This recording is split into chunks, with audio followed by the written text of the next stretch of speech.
How to create a ChatGPT account. Hello and welcome to our channel. In today's video, I'm going to be talking about how you can create your ChatGPT account. Let's get started.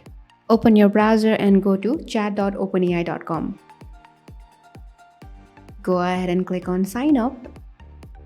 Now you can either sign up using your email address or you can also continue with Google or Microsoft account.